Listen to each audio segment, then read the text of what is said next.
Tenemos que seguir nuestro estudio de la dinámica y como nosotros hemos ya hablado en la introducción, sobre todo en lo que es la mecánica de Newton, o sea, si bien estamos dentro de un curso de mecánica clásica, nosotros hicimos particular hincapié de que esto era un curso de mecánica de Newton, es decir, una mecánica bajo el formalismo de los tres principios de Newton.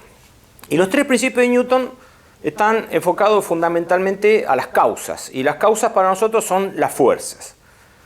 Dentro de las fuerzas ya hemos trabajado con algunas, sobre todo con la fuerza peso, la fuerza que tiene que ver con la atracción gravitatoria que ejercen los cuerpos por esta propiedad que es la masa que tienen ellos. También hemos trabajado en el problema del ascensor, con fuerzas de tipo de contacto entre dos superficies, que la hemos denominado normal. Y ahora nos vamos a topar con una de las fuerzas más importantes de la naturaleza, que es la fuerza de roce. Lógicamente, al igual que la fuerza peso, tiene una importancia única y son totalmente diferentes, en todo sentido. Lamentablemente, al igual que la fuerza peso, también existe una opinión muy divulgada por todos, que es, digamos, un conocimiento erróneo acerca de lo que es el rozamiento. O sea, ¿quién no tiene una respuesta acerca de lo que es el rozamiento? De la misma forma que quién no tiene una respuesta acerca de lo que es el peso. Pero como hemos visto en todos estos cursos, una cosa es el conocimiento que surge de la opinión y del sentido común, y otra cosa es el conocimiento que surge de la ciencia, del racionalismo, y en este caso de los principios. Son cosas totalmente diferentes que tenemos que desarraigar y que tenemos que tratar, digamos, de explicar y predecir en función de los principios. Ahora bien, vamos con el tema del rozamiento. Acá tenemos, por ejemplo, dos bloques o dos cuerpos.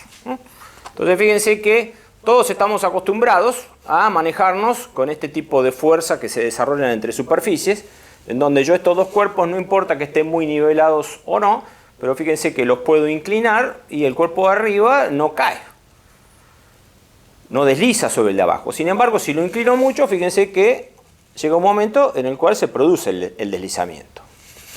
Ahora bien, lógicamente no es lo mismo esta superficie, que es una superficie más bien gomosa, si se quiere, que esta superficie, que es una superficie bastante lisa, que corresponde, por ejemplo, en este caso, a una pantalla de un celular. Entonces, el rozamiento tiene que ver precisamente con esta fuerza que se desarrolla entre dos superficies que están en contacto. O sea, esa es básicamente la manifestación macroscópica de la fuerza de roce. Y en la técnica, muchas veces, la fuerza de rozamiento, esta fuerza de rozamiento, es perjudicial. Por ejemplo, en un automóvil, nosotros agregamos lubricantes, agregamos aceite, precisamente ¿para qué? Para que el rozamiento entre los pistones y la superficie que los contiene sea lo menor posible, precisamente por el calentamiento que produce ese movimiento relativo entre las superficies. Fíjense que nosotros mismos, cuando necesitamos calentarnos las manos, recurrimos a la fuerza de rozamiento para lograr precisamente que esta fricción entre las manos eleve la temperatura de nuestro cuerpo. Entonces, observamos ya con estos dos pequeños ejemplos que, por un lado, en la técnica muchas veces la queremos disminuir y tratar de hacerla cero si fuera posible. Y por otro lado, también en la técnica la tratamos de aumentar para evitar, por ejemplo, que nos resbalemos. De la misma forma también podemos jugar con la fuerza de roce haciéndola prácticamente cero, construyendo una pista de hielo o yendo, por ejemplo, a un lugar de esquí, poniéndonos una superficie en donde exista, que esté muy pulida, como es precisamente un par de esquíes, y disminuirla prácticamente a cero y divertirnos bajando por la ladera de una montaña. Entonces, lo primero que observamos es que es una fuerza compleja. Es una fuerza compleja. El peso también es una fuerza compleja. Pero con el peso no podemos jugar tanto. Es decir, el peso, todos querríamos tener un dispositivo donde apretáramos un botón y de golpe no pesáramos. Sobre todo cuando vamos a una farmacia y nos vamos a pesar en una balanza. Todos quisiéramos pesar menos, simplemente apretando un botón. Pero es muy difícil anular el peso. O es muy difícil disminuir el peso. O es muy difícil si se quiere jugar con el peso. Con el roce se puede jugar más. O sea, con el roce podemos disminuirlo, hacerlo prácticamente cero y aumentarlo y hacerlo muy alto en los casos en los cuales lo necesitemos. También tenemos que pensar que nada sería lo que es en nuestra vida cotidiana si no estuviéramos sometidos a la fuerza de roce. Sería imposible, por ejemplo, nivelar una mesa y poner un plato arriba de la mesa y que el plato estuviera quieto. O sea, los objetos en realidad no se caen de donde están ubicados precisamente por la existencia de una fuerza como la del rozamiento. Es decir, que nosotros estamos totalmente imbuidos en un mundo con peso y con roce. Eso lo identificamos y lo llevamos desde el día que nacemos. Ahora bien, de ahí a lograr una expresión racional para el rozamiento hay un camino y un camino muy grande. ¿Por qué? Porque es una fuerza tan compleja la de rozamiento, es una fuerza tan difícil de comprender racionalmente, porque tiene que ver con la microscopía de las superficies en contacto. Es decir, si bien nosotros observamos un efecto macroscópico del rozamiento, como en este caso es que eleva la temperatura de nuestros cuerpos, o sea, nosotros macroscópicamente con un termómetro o sin un termómetro nos damos cuenta de que la temperatura es mayor, lo que nosotros observamos es una evidencia macroscópica de un fenómeno que es microscópico. O sea, un fenómeno que tiene una connotación molecular, un fenómeno que tiene que ver de cómo es la microscopía de las superficies de contacto. Entonces, es tan complejo el racionalismo que existe atrás del conocimiento de la fuerza de roce, que en general, si bien la vamos a lograr conocer, la vamos a lograr manejar y la vamos a lograr, si se quiere, entre comillas, dominar, vamos a tener un conocimiento empírico, vamos a tener formulaciones empíricas de un fenómeno que es realmente que tiene una connotación microscópica. Entonces, cuando uno tiene una formulación empírica, es como que de alguna forma u otra a uno le falta una pata porque le faltan las leyes, le falta el racionalismo, y tiene, digamos, un conocimiento parcial de la cosa. Sin embargo, con estas formulaciones empíricas que vamos a manejar, vamos a ver que vamos a poder resolver un gran número de problemas y vamos a poder predecir, que es lo que nosotros en definitiva estamos buscando con la dinámica, el movimiento de los cuerpos sometidos a distintos tipos de fuerzas como son el peso, como son la normal y como va a ser el rozamiento. Después de esta breve introducción vamos a tratar de ilustrar con un problema lo que sucede cuando nos enfrentamos frente a la necesidad de una fuerza de este tipo de contacto entre dos superficies como es el rozamiento. Entonces lo que voy a hacer es dar lectura al problema, el cual le corresponde esta figura, y vamos a tratar de responder a la consigna que nos plantea.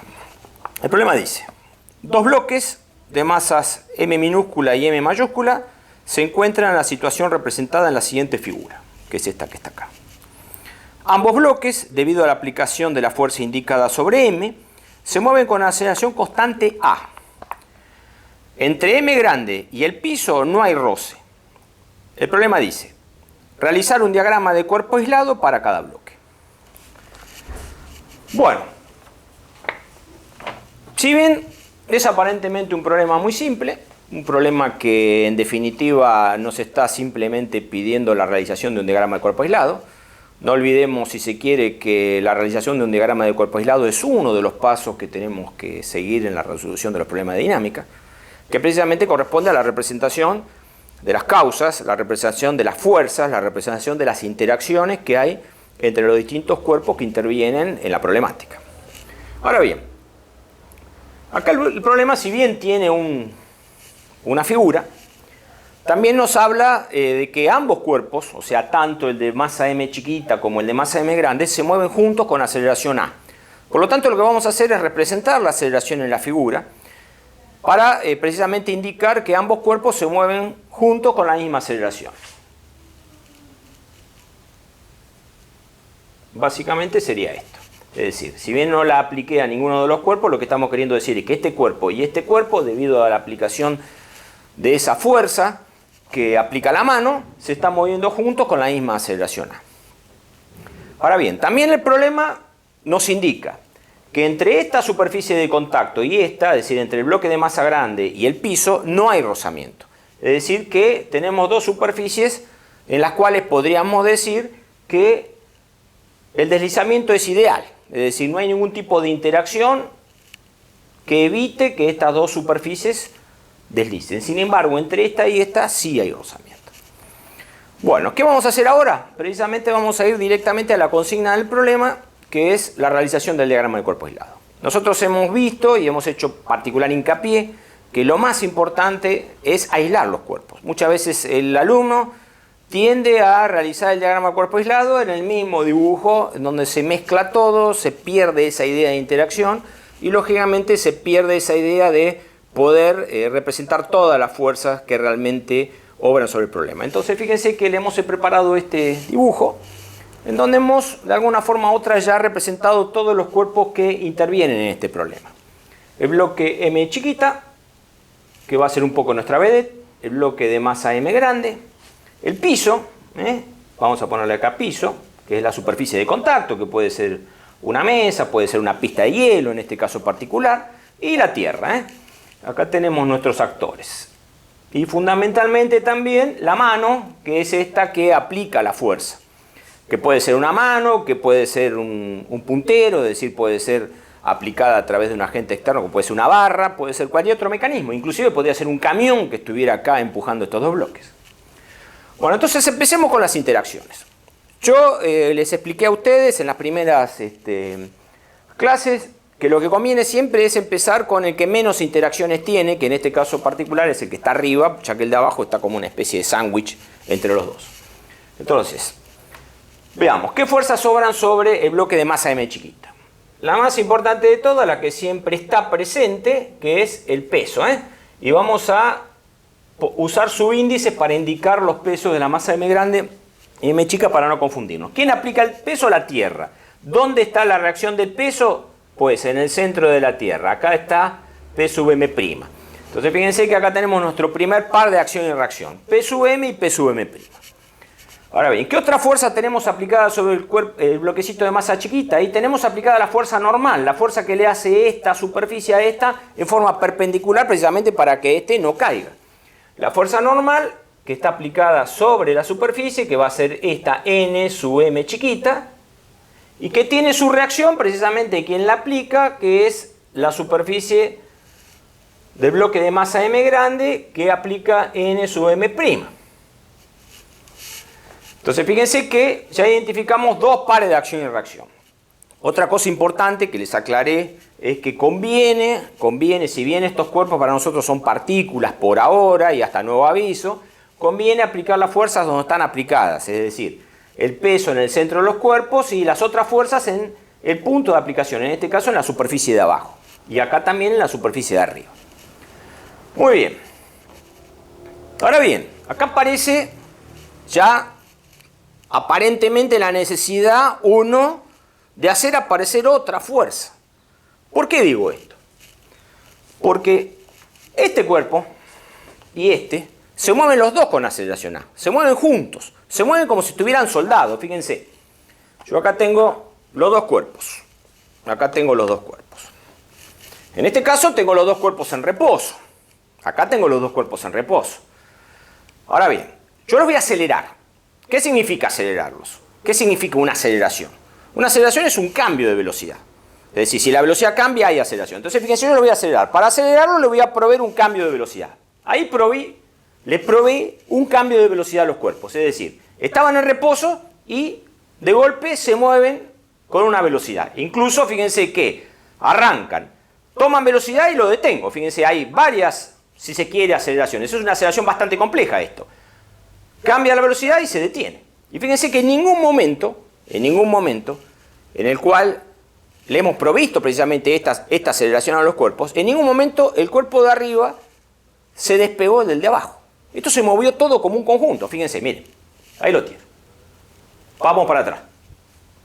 Vamos de vuelta. Fíjense, se mueven juntos los cuerpos. ¿Qué significa? Que todo es como si fuera un único cuerpo.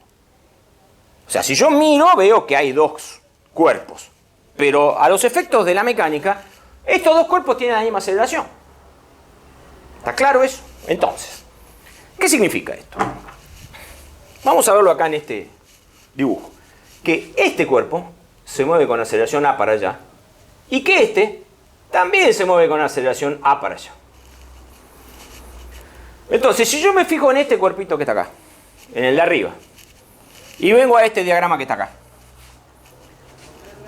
la única forma, fíjense, yo voy a poner acá, en este diagrama de fuerzas, voy a poner una aceleración. Normalmente no se ponen aceleraciones en los diagramas de fuerza, pero lo voy a poner en este caso para que se comprenda lo que estamos tratando de decir. Si este cuerpo se mueve con aceleración A para allá, es decir, en este caso, hacia la derecha. ¿Qué fuerza puede proveer una aceleración? Nosotros sabemos que una aceleración, si un cuerpo tiene una aceleración, de alguna forma u otra tiene que haber una fuerza que provea esta aceleración. En primer lugar, si la aceleración es para allá, sobre este cuerpo tiene que haber una fuerza para allá. La mano no está aplicada a este cuerpo, esta mano no está tocando este cuerpo. Acá se ve bien claro, esta mano no está empujando este cuerpo para allá. Entonces, la única forma de que sobre este cuerpo aparezca una fuerza hacia allá, tiene que ser provista por el contacto entre las dos superficies. Precisamente por esa fuerza que no vemos, pero que está presente, que tiene una connotación microscópica, pero que tiene un efecto macroscópico, que es acelerar este cuerpo, y que se denomina rozamiento. ¿Dónde la voy a aplicar? Precisamente entre las dos superficies. ¿Y cómo la voy a llamar? La voy a llamar fuerza de rozamiento, le tengo que poner un nombre. Entonces, fíjense, ¿para dónde va la fuerza si esto se acelera para allá? Va para adelante la fuerza. Fuerza de roce. Así la llamo y va para adelante. ¿Quién aplica esta fuerza? La aplica a este cuerpo. Es decir, ¿dónde está la reacción de esta fuerza? Está en este cuerpo. ¿Y para dónde va la reacción de esta fuerza sobre este cuerpo? Y va para atrás. Entonces, fíjense que este problema sencillo nos invita precisamente a que necesitamos crear o imaginar una nueva fuerza de tipo horizontal entre dos superficies en contacto. Ya habíamos imaginado y ya habíamos visto fuerzas de tipo vertical entre superficies de contacto, pero esto nos obliga a pensar en fuerzas de tipo horizontal entre dos superficies de contacto. Y acá es donde aparece la opinión, acá es donde aparece el sentido común, acá es donde todos tienen una formación realizada sobre la fuerza de roce. ¿Por qué? ¿Qué quiero decir con esto? Que en general a ustedes, si son personas que están por primera vez haciendo estos cursos de física, les hace un poco de ruido y ya les está molestando un poco de que esta fuerza de roce vaya para adelante. ¿Por qué va para adelante si yo normalmente tengo intuitivamente formada la idea de que la fuerza de roce se opone al movimiento? Y fíjense que acá empezamos a ir contra esas formulaciones mágicas que maneja el común denominador de la gente, o sea, la gente que no sabe física y que dice conocer el rozamiento y que dice que siempre se opone al movimiento. Entonces, fíjense que acá la fuerza de roce, o sea, no se está oponiendo a ningún movimiento y simplemente estamos llegando a la conclusión que tiene que ir para adelante. Y estos dos cuerpos se mueven para adelante y están acelerados hacia allá. Y la fuerza de roce sobre este cuerpito va para adelante. ¿O acaso cuando ustedes se suben a un colectivo que está detenido y no pueden agarrarse de ningún lado porque quedaron precisamente en el medio, y el colectivo de golpe arranca, ¿qué los hace a ustedes moverse con el colectivo juntos solidariamente? La fuerza que existe entre los pies y el piso del colectivo. Y esa fuerza que los hace moverse hacia adelante, que hace que ustedes de golpe cambien su velocidad desde 0 a un valor determinado que es el que toma el colectivo. Esa fuerza se denomina roce y en sus pies va para adelante. ¿Está claro eso? Entonces, fíjense que este problema me obliga a la existencia de este par de acción y reacción. Si no, esto sería imposible. Y sin embargo, esta no es una experiencia imposible, es una experiencia que recién hemos realizado, es muy sencilla. Entonces, ya tenemos precisamente una primera aparición de la fuerza de roce, como una necesidad en este problema. Acá tenemos esta primera aparición, con su reacción.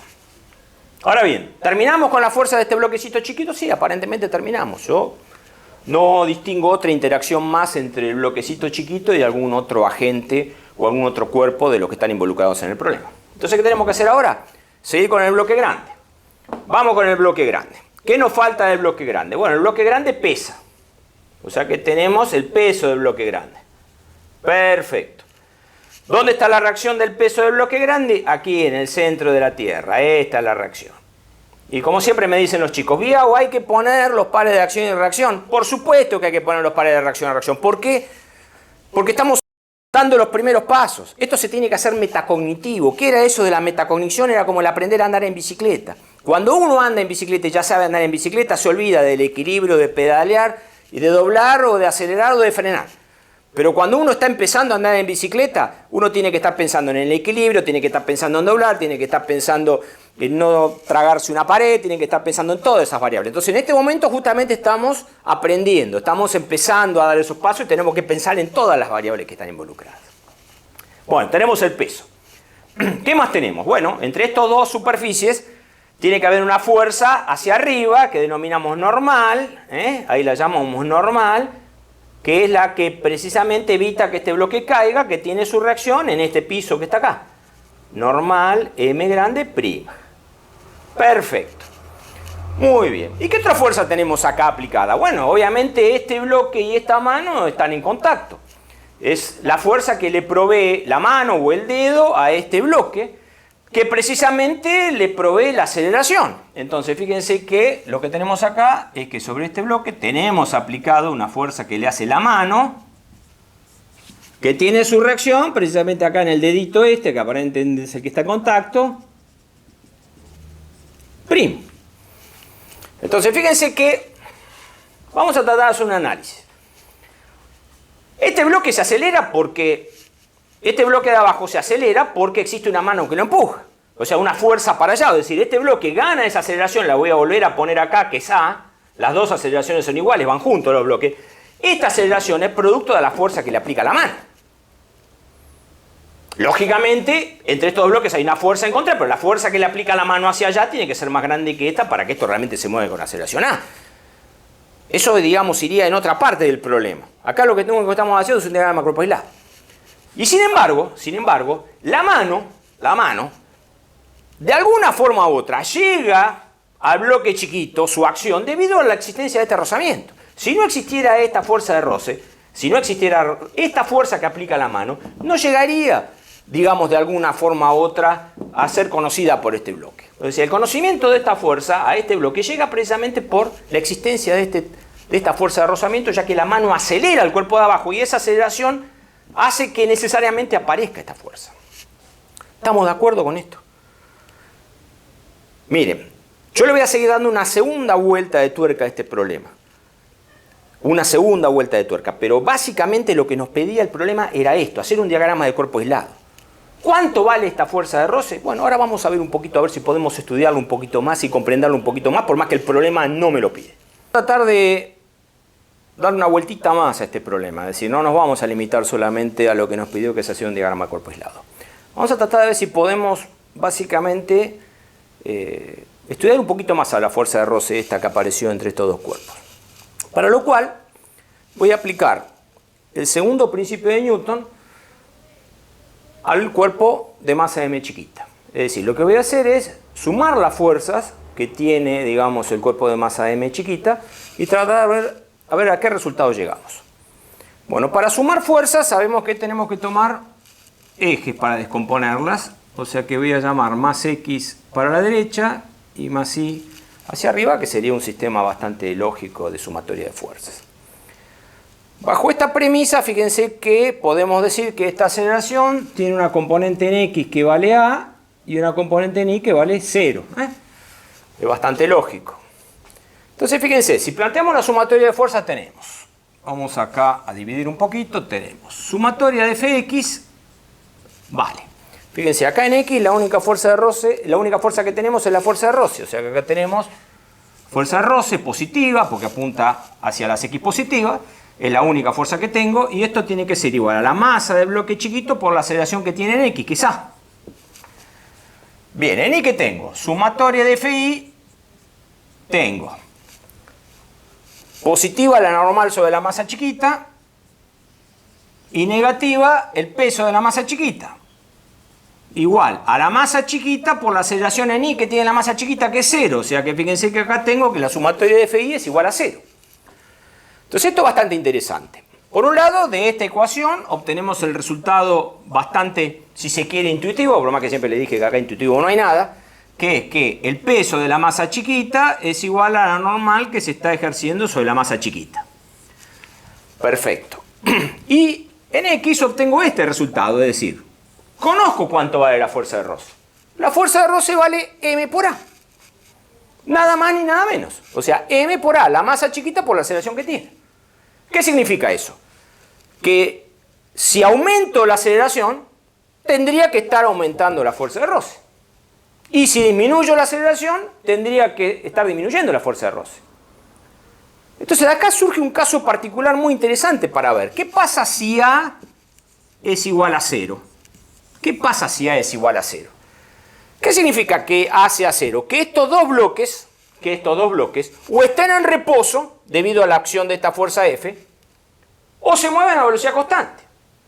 Lógicamente eso nos llevaría a pensar realmente si yo pudiera aplicar una fuerza a esta F que hiciera que esto se mueva con velocidad constante, lo cual aparentemente no sería plausible. Pero si A es 0 y estoy parado en el bloque chiquito de abajo, no estoy analizando la posibilidad del bloque de abajo, desde el bloque grande, estoy analizando la posibilidad del bloque chiquito. La fuerza de roce se hace 0, lo cual es un resultado bastante conocido. Es decir, si nosotros tenemos estos dos bloques en reposo, este que está acá arriba no puede tener aplicada una fuerza hacia adelante como la fuerza de roce. Y si tengo estos dos bloques que se mueven a velocidad constante, no importa cómo cayó este bloque acá moviéndose a velocidad constante, no importa cómo llegó a esa velocidad constante si se quiere, pero si tengo estos dos bloques moviéndose a velocidad constante, tampoco tengo fuerza de rozamiento, porque sumatoria de fuerzas es igual a masa por aceleración, y si los dos bloques se mueven a velocidad constante y se mueven juntos, no necesito rozamiento. Es decir, muchas veces el alumno, en ese conocimiento, digamos, derivado de la opinión, derivado del sentido común, derivado de la vida recorrida, incurre en errores poniendo roce cuando no corresponde, o poniendo valores que no corresponden a la fuerza de rozamiento. Entonces, fíjense cómo este problema me permite a mí, racionalmente, predecir el valor de la fuerza de roce. Me dice, cuanto mayor sea A, mayor va a ser la fuerza de roce. Y si la aceleración llega a ser 0, esta fuerza de roce es 0. Si yo no necesito una fuerza de rozamiento para que este bloque esté en reposo o se mueva en un movimiento rectilíneo uniforme. ¿Qué es lo que me dice básicamente el primer principio de Newton? El reposo y el movimiento rectilíneo uniforme son estados equivalentes. Yo no necesito fuerzas para tener cuerpos en movimiento. ¿Estamos de acuerdo con eso? Entonces, fíjense cómo este primer problema nos permite de alguna forma u otra introducirnos en el rozamiento. Una fuerza que es compleja, una fuerza que no es sencilla y una fuerza que es, ante todo, variable. Fíjense que este problema me está indicando que precisamente la fuerza de roce es variable. Cuanto mayor sea A, mayor tendría que ser esta fuerza de roce. Y si A es 0, la fuerza de roce vale 0. La fuerza de peso también era variable. Entonces, fíjense que cuando nos enfrentamos con fuerzas que son variables, lógicamente tenemos una complicación también adicional. Así que seguimos adelante con nuestro estudio del rozamiento, que lógicamente nos va a llevar un tiempo adaptarnos y un tiempo empezar a conocer esta fuerza de roce.